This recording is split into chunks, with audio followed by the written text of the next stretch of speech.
U.S. Attorney's Office, all of them apparently prompted by the Trump administration's order for a New York court to drop the corruption case against New York Mayor Eric Adams. And now CNN has just obtained two letters. One is the resignation letter from the acting U.S. Attorney in New York. The other is the response she got from Trump's Deputy Attorney General, Emile Beauvais. Let's go straight to CNN's Evan Perez.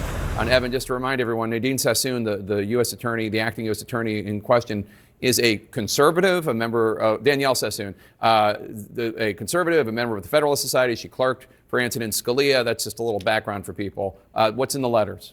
That's right, Jake. And we should note she was put in place as the acting attorney, U.S. attorney in Manhattan by this current Trump team. In other words, they believed she could be trusted to run this office. And now it appears to have fallen apart all over because Emile Beauvais, who is the Deputy Attorney General, he's the acting Deputy Attorney General, had ordered her and her office to dismiss the charges, the corruption charges, against New York City Mayor Eric Adams. And so these two letters here, Jake, are extraordinary because they are part of a spiraling crisis that is ongoing right now at the Justice Department. Not only is Danielle Sassoon, also has she resigned, but also two officials here at the Justice Department headquarters have resigned as a result of what has been going on. I'll read you just of what some of what Danielle Sassoon says in her letter to the Attorney General yesterday.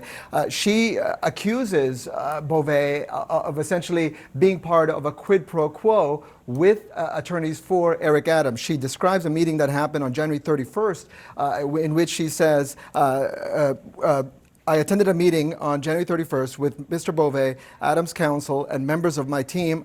Adams' attorneys repeatedly urged what amounted to a quid pro quo, indicating that Adams would be in a position to assist with the department's enforcement priorities only if this indictment were dismissed. What Adams and his attorneys were offering was that he would help with the enforcement of immigration activities in New York City, you know, the sanctuary status, all the things that Donald Trump wants, if they drop this case. And, you know, that's one of the things she makes in this accusation. Now, Beauvais, for his part, responds today saying, essentially, we're accepting your resignation. And he also puts on administrative leave the attorneys who are running this case in the Manhattan U.S. Attorney's Office. And I'll read you just a part of what he says. He says that they had determined that there was weaponization in bringing this case, Jake. And he says the Justice Department will not tolerate the insubordination and apparent misconduct reflected in the approach that you and your office have taken in this matter. So what we know now, Jake, is this. After he had asked for the office to dismiss this case, and she had declined, saying nobody in her office was willing to sign the documents to dismiss the case, what happens next is that Beauvais goes to the public integrity section here in Washington, and he asks them, go to New York and sign these dismissals. They also declined, and they resigned. So as a result, Kevin Driscoll, who is the top career lawyer in the criminal division overseeing the public integrity section, he resigned today. And John Keller, also the acting head of the public integrity section, Jake, he resigned as a result of all of this. Fascinating stuff. Evan Perez, thanks so much. Let's talk about this with Ellie Honig, CNN senior legal analyst, who was an associate U.S. attorney for the Southern District of New York. And Ellie, again, this woman, this acting U.S. attorney, Danielle Sassoon, was a conservative, is a conservative. She clerked for Scalia.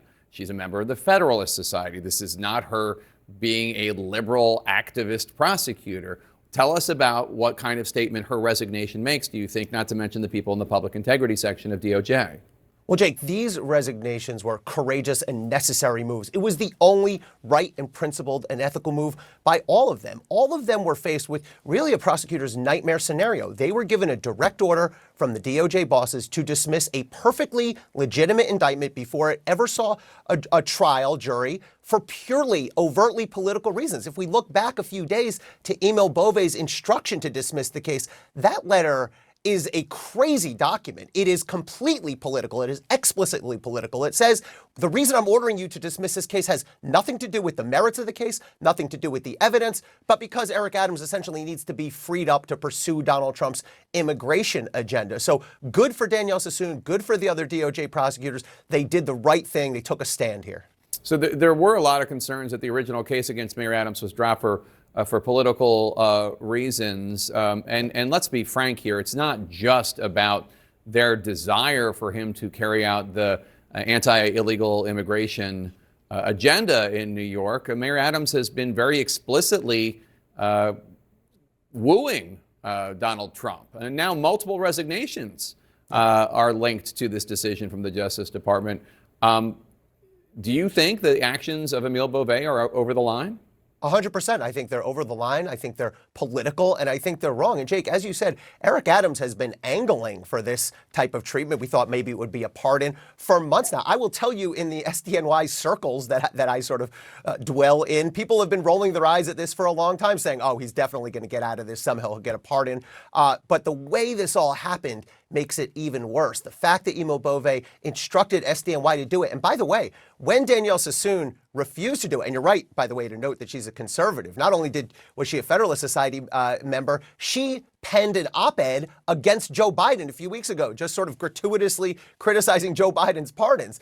But when Beauvais told her to do this, to dismiss the case, and when Danielle Sassoon refused, this part is really chilling to me. Emile Beauvais then fired back with a letter that Evan just referred to that said, fine, everyone around you is going to be put on administrative leave too, and now we're going to investigate you, not criminally, but through our Inspector General, which is the in-house ethics watchdog. So that is sending an unmistakable and I think chilling message, which is get on board with the political agenda here or be punished. And it's amazing because she was prosecuting an allegedly corrupt Democrat who is kissing up to Trump. It's really remarkable. You couldn't write this if you put this in a screenplay. People would be like, that's too broad. That would never happen. Elie Honig, thanks so much. Appreciate it. All right.